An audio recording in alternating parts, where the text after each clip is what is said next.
TISO's name is not tea soup.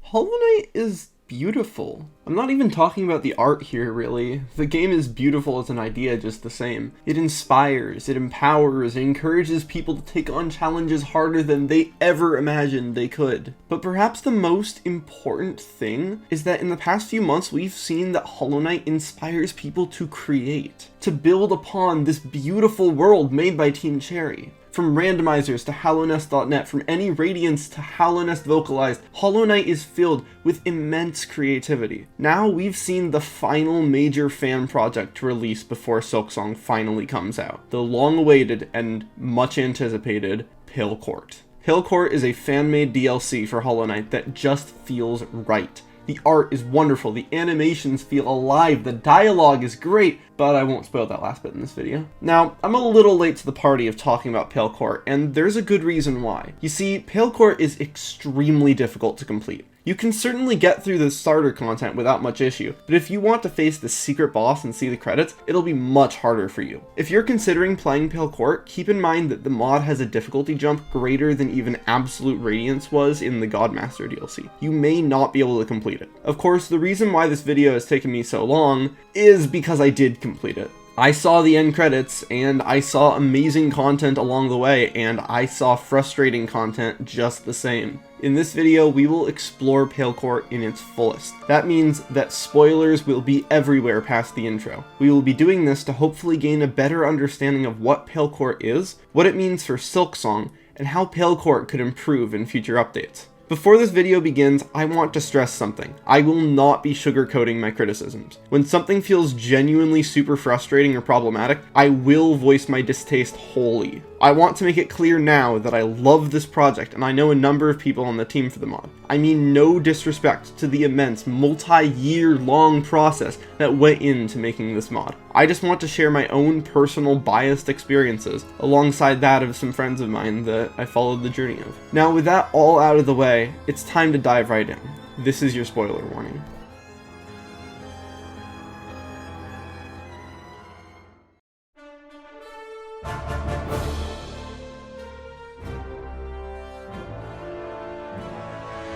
Before talking about the gameplay, I want to first discuss everything else. The presentation of the Pale Court mod is its highlight. This mod has good dialogue that stays faithful to Team Cherry's style, gorgeous scenery at every turn, and such a broad amount of content that it almost feels better than Godmaster. I'd still say that I prefer the Godmaster DLC to this slightly, since Godmaster brought several community favorites into the game, as well as simply being, well, bigger. But that doesn't take away from the grand scale of Pale Court, which features new platforming and charms, two things distinctly left out of Godmaster. I think that Dryad's animations look a little choppy and weird, but on the other hand, ZEEMIRE's art and animation are fantastic, and Hedgehog's overworld arena left me in awe. I never knew how much I wanted to see living HallowNest until now, and that makes me really excited for Silksong. I can very safely say that this is the best presented Hollow Knight mod project ever released, even better than fan favorites such as Dead Squirrel.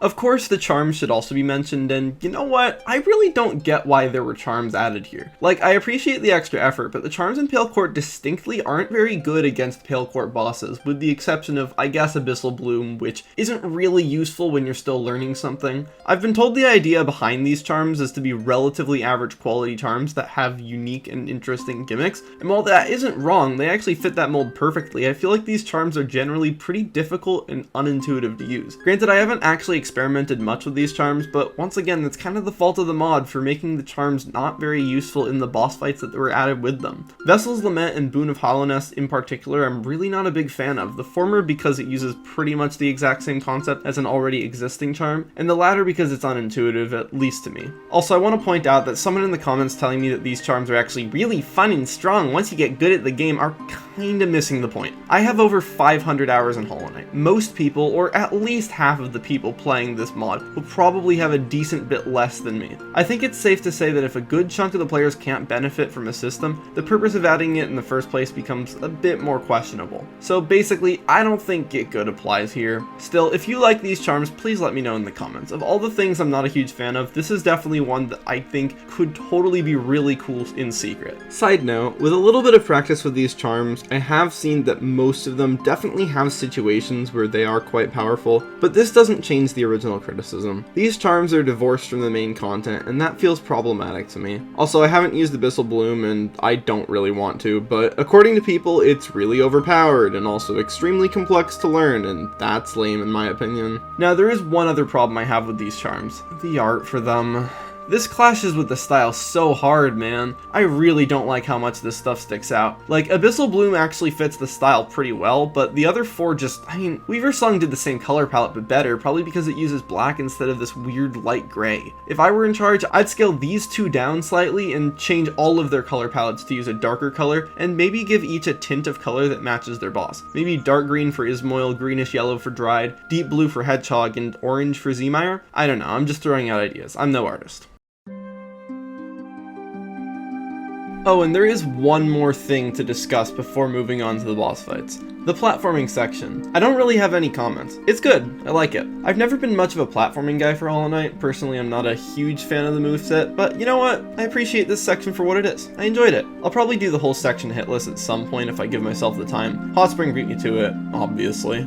I'll get you back, though! The one thing that kinda sucks about this section is that you aren't given a bench to change out your charms for Dashmaster. That's rude, man. I still appreciate the idea of using Dashmaster though. I know somebody who really didn't like the introduction of gimmicks like this into the mod, but I actually really appreciate it as it's keeping the mod fresh. Dashmaster definitely isn't the best feeling thing to use, and I'll be the first to admit that the art for this section is a little lackluster compared to the others, despite that not really mattering. Hopefully this isn't too much to ask, but Pale Court team, I know you're listening. Can you add a bench here? It's a cool excuse to use the old Abyss bench design, and it would save like 5 minutes of literally thousands of people's lives. Overall, I'm legally not allowed to say anything else negative about this section, but that's okay because I have no further criticism. This section was good. I enjoyed my time with it. I'm really glad that it exists because it creates a whole new dimension of content for this mod. It's really nice. Okay, finally time to discuss the boss fights. I'll be talking about these from left to right in the Hall of Gods, so I'll start with Dried, move on to Hedgehog, fit in TISO, then cover ISMOIL and Uger, and lastly cover the two ZEEMIREs.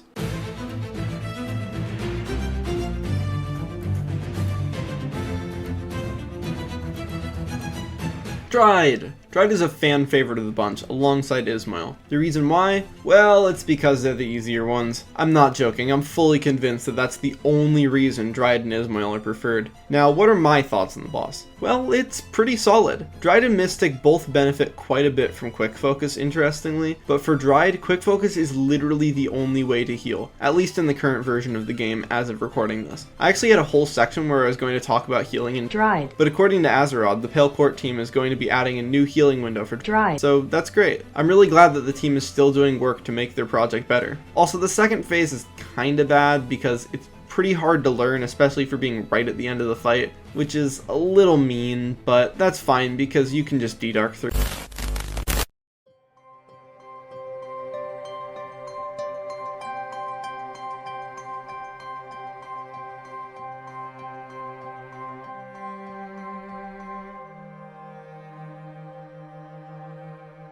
I feel like it's important to discuss Descending Dark for a minute. Descending Dark is the second most powerful ability in Hollow Knight behind the Nail. It does heavy damage whilst giving the player invincibility for a shockingly long duration, about a second. It has no cooldown and gives more iframes than Shade Cloak, and you unlock it after beating Soul Master. This spell is the reason why Absolute Radiance is fully 100% consistent. This spell is completely overpowered. It breaks most of the boss fights in Hollow Knight, allowing the player to be extremely aggressive. I've been told by some playtesters that they were specifically asked not to use Descending Dark during their playtesting, since the gameplay designers considered it to be a badly designed tool, which is fair. It makes it so you can pick and choose which attacks you want to learn how to dodge, which is a little lame. That being said, I still think that Descending Dark is fun to use personally. Also, surprisingly, D-Dark spam didn't really feel like my best option in quite a few of the bosses in the mod. Overall, the short version of this whole paragraph is D-Dark is bad from a game design perspective, but it's still fun, and while I will be treating the bosses as if D-Dark is always allowed, this mod is balanced around not using D-Dark for evasion purposes. Little mean, but That's fine, because you can just D-Dark through the phase if you have enough soul and Shaman Stone. Kind of a lame way to end it, if you ask me. On the bright side, most of the dodging in the first phase is actually really good fun. It feels a lot like Pure Vessel, which is great considering Pure Vessel is absolutely a fan favorite. Overall, I'm going to give this boss an 8 out of 10. A pretty good score, especially considering I'm comparing this to the excellent catalog of bosses in the base game. The score would be higher if counterplay was a little more encouraged, but I understand that this level of counterplay was sacrificed in favor of making a more technical boss, which I can definitely support. If I come back to Pale Court in the future, which I think I will do since I think it'll be a good thing to compare to Silksong once both projects are complete, I do think that this boss will grow on me with time. Perhaps I might bump up my score a little bit in the future. Wait, I already used this music. Let's just use the intro music. Okay, to be honest, that sounds kinda silly if we're making this the whole grand intro to this boss fight, so you know what, let's just reuse the same track again.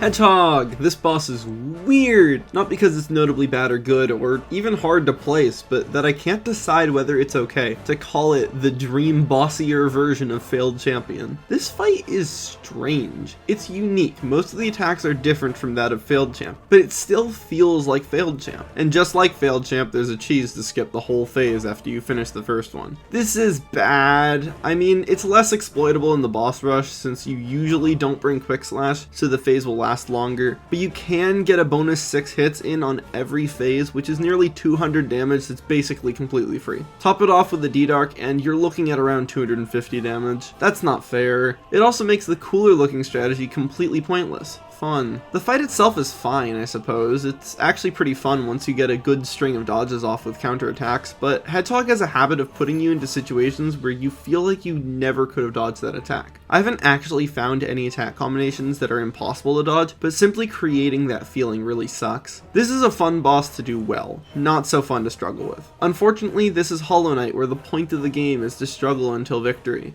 This is especially true in Pale Court, where most of the challenge comes from learning the boss fights rather than optimizing them. I really don't know about this one. Overall, it's a fine boss, but it doesn't feel like it adds anything new to the table, and it's not even copying something that was particularly remarkable in the first place. 6 out of 10, but keep in mind, this ranking is when comparing to other Hollow Knight bosses, which are already pretty good. A 6 out of 10 is still better than half the bosses in Hollow Knight. I will admit though that the real reason why the score for this one is relatively low is because this boss really doesn't feel very innovative. Most of the fights in this mod are really creative and I like them a lot, but Hegemol sort of sticks out as just being another failed champion, and I really feel like I can't give it a higher score because of that.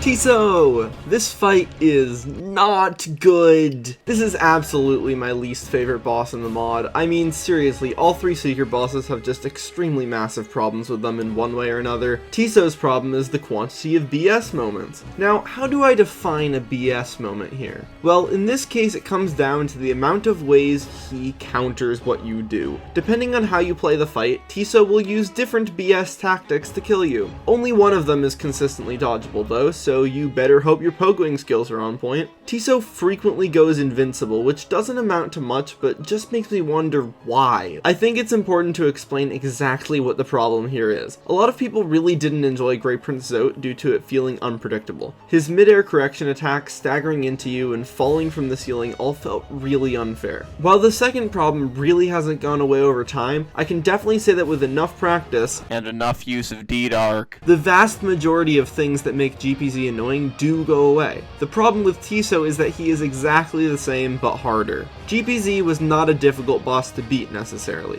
What was difficult was to be consistent. TISO is the exact same but even harder to do consistent. GPZ barely worked just because it was exactly on the edge of fairness but still easy enough. TISO is not easy enough. That might just be a skill issue, but come on, man. It is incredibly difficult to become consistent at TISO. More difficult than any other boss in the mod. That includes Mystic ZEEMIRE. His telegraphs are impossible to react to. His patterns feel unintuitive. There are absolutely no attacks in this fight that don't have something to complain about, so let's run through them all. The shield throw's telegraph is not long enough to react and jump over. While it does have a telegraph, the player isn't given enough time to get the height needed to dodge the attack due to the projectile speed. You cannot jump over the attack once you see it.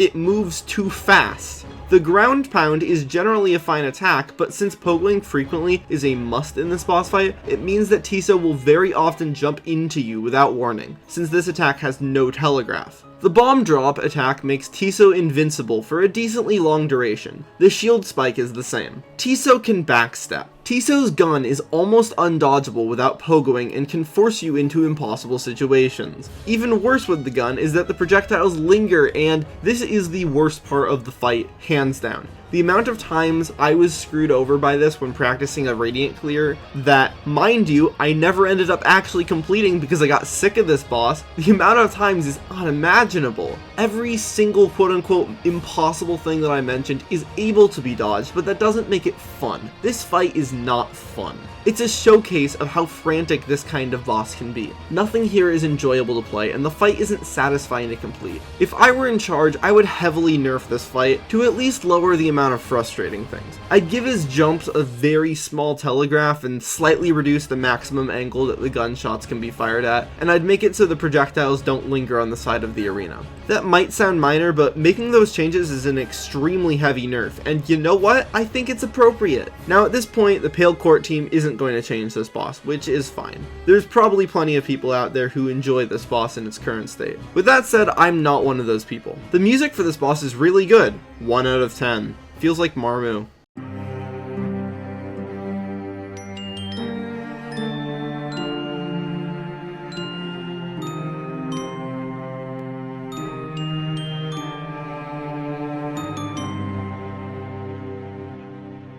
ISMOIL! This fight is really hard to rank. Some people say it's the best in the mod, but honestly I don't really think it's particularly high up there. I'd say it's about middle of the pack. It's very interesting and I love the concept, but honestly I don't think I've ever seen somebody who actually likes Fool Eaters and Gulkas. This boss fight has gotten better and better to me as time goes on, but at the same time I definitely feel like the annoyance factor in this one is relatively high. That's a weird trait about a lot of Hollow Knight bosses, notably Azerod. They're fun to fight and all around good bosses, but they've got a few things that are just so annoying when they sometimes happen. For that reason, I will say that this fight is not fun to do Radiant. I know some people really don't like this boss, Rox935, because you can't really be super aggressive, and while that is true, I don't think it works to the fight's detriment too much. Abyssal Bloom basically confirms to me that the devs intended on switching the focus of quote-unquote being aggressive from finding sneaky places to get hits and D-Darks in to being consistent enough at the boss fights to benefit fully from charms like Fury and Abyssal Bloom. This approach is interesting, and while I don't prefer it, I definitely respect it. There is, like always though, that one big gripe that I have with the boss. For this one, it's the acid attack. I don't get this attack at all. It seems that ISMOIL does this attack if you get underneath her, and it's quite difficult to dodge since unlike the vines, it's very difficult to tell where the acid will spray. The acid also lingers similarly to Winged Nosk, which can be quite frustrating, especially in the dual boss fight. This attack almost feels like a punishment attack that was designed to force the player not to trigger it, which at that point just seems like punishment for being aggressive, which is never appreciated. Finally, due to the feedback that the player is given, pogoing on the vines from ISMOIL's primary attack feels like it does damage to the boss, which, after spending around 8 minutes in this boss fight wondering why ISMOIL wasn't dying, I can confirm it does not. In fact, the only reason that I stopped attacking the vines is because one of the Pale Court playtesters was on call with me while I was doing the boss and pointed out that what I was doing wasn't damaging the boss, around 8 minutes in. Rocketfire 20 is literally Internet Explorer. Anyways, 5 out of 10, same boat as Hedgehog, pretty solid fight, but flawed for a number of reasons. Uger and ISMOIL. This fight is a dual boss fight done kinda mediocre. I appreciate that the fight plays out like one boss in a lot of ways, where both attacks happen simultaneously and in sync. That's a really good touch. Unfortunately, this boss suffers from a really big problem. The two fights take place in different quarters of the screen. This makes it very difficult to follow the fight. This problem does not exist nearly as much in the second and third phases. This fight is much better in the second and third phases. In fact, I actually quite like phase 2 of this boss fight. It's really good. One of the better phases of all bosses in this mod. The first phase drags it down so far though. Importantly, ISMOIL can sometimes attack you from off screen, with the only indication being an auditory cue that I could not hear because I beat this boss on a train. Seriously, this one phase drags this fight down so far that I can comfortably say that this is my second least favorite fight in the mod. Surprisingly, both this fight and TISO play more into the aggressive nature that I tend to find more fun in this game, yet both execute it in very frustrating ways phase by giving the bosses attacks that feel cheap or unreadable. Ugur and Ismoil also suffer from the already present jank in the White Defender boss in the first place, and when it all comes together, you're left with a very difficult to read boss that tests your ability to multitask in a way that feels cheap. Overall, I did not enjoy my time with this boss fight and strongly wish that the arena was shrunk massively. Seriously, a smaller arena would make this fight so much more manageable. I understand why others may like this boss, but I really can't bring myself to like it with such a frustrating first phase. The other kinda big problem with this fight is that a lot of the attacks feel really annoying to dodge, and I felt like steady body was absolutely a must in this boss fight, which is never really that great to feel. Anyways, hopefully that reasoning was enough. 4 out of 10, only because the second phase still is pretty good.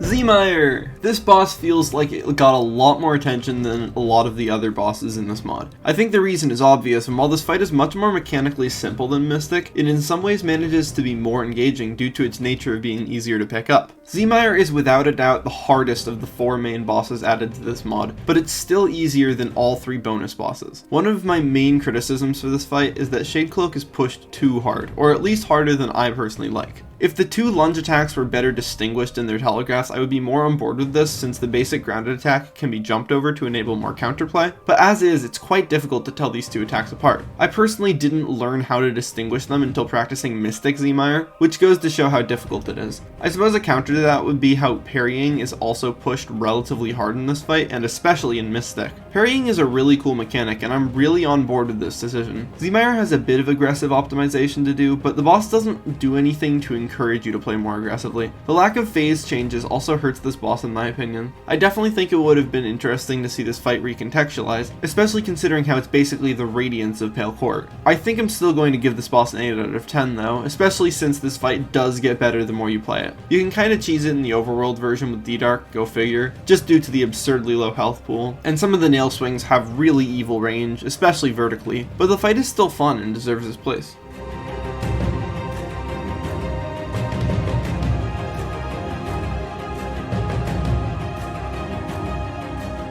Mystic ZEEMIRE. If ZEEMIRE is the radiance of Pale Court, Mystic ZEEMIRE is the absolute radiance. This fight is so incredibly difficult that I think it's problematic. I appreciate difficulty spikes in the early game. Both Hornet fights in the base game were welcome jumps and challenges that prepared the player for the future, and Lostkin and Mantis Lords also somewhat fit that mold. The problem is difficulty spikes in the end game. According to Azerod, the designers of Mystic ZEEMIRE justified the difficulty by comparing it to Absolute Radiance's difficulty jump. This is accurate, but I don't think it's a justification. Why? Because Absolute Radiance was a bad decision in the first place. Don't get me wrong, I love Azerod now. The fight is one of the most engaging in the entire game. The problem comes from when you first learn the boss though, and both Absolute Radiance and Mystic ZEEMIRE just go too far. Unfortunately, this problem hits Mystic ZEEMIRE the most, a boss that plays very similarly to NKG, and just like NKG, the overwhelming majority of the difficulty comes from the first time clearing the boss. I have never been a massive fan of Nightmare King Grim, and Mystic ZEEMIRE feels like the next form of that boss. You cannot damage tank Mystic ZEEMIRE and win, despite it being a single damage boss. You will hardly benefit from Descending Dark and cannot cheese this boss in any way I have found.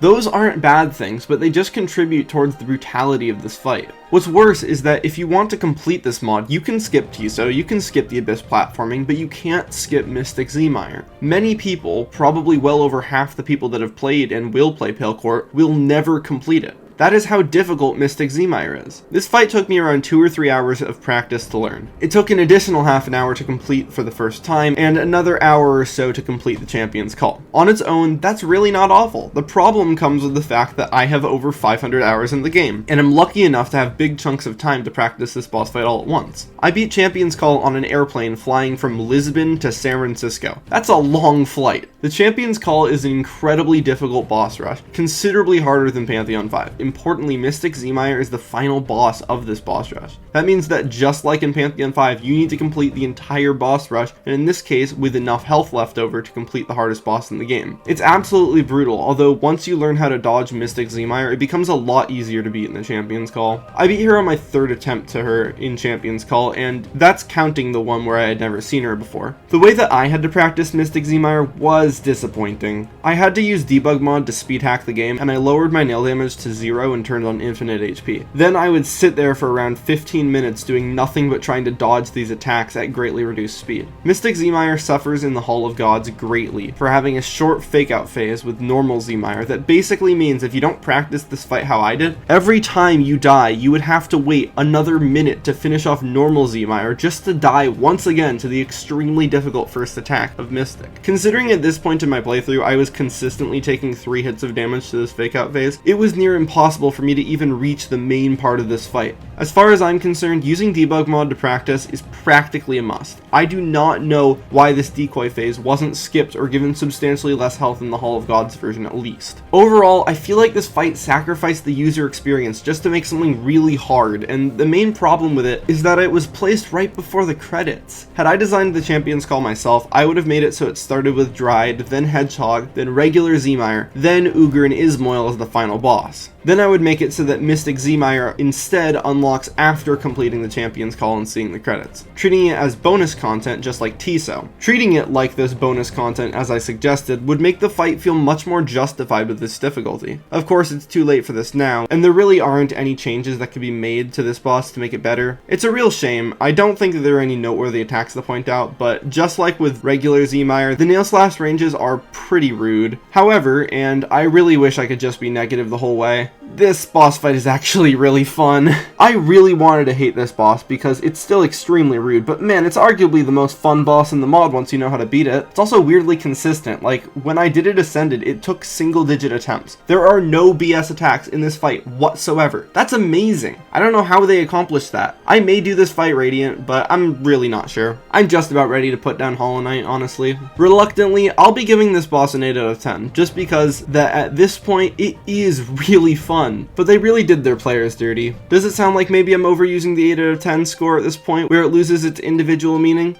Well, shut up. Me, nobody likes you. In fact, I would totally give this boss a 9 or maybe even a 10 out of 10 if this fight was built up to better. Like, yeah, the fight is all around about as fun as Pure Vessel, I'll admit it. Overall, if you've done P3 all bindings or P4 all bindings, then I highly recommend completing the Champions Call. It's worth your time and you will be able to beat this boss. If you haven't accomplished those challenges, you may want to go for it anyways, since I promise it does get better, even if it is extremely unfun at first.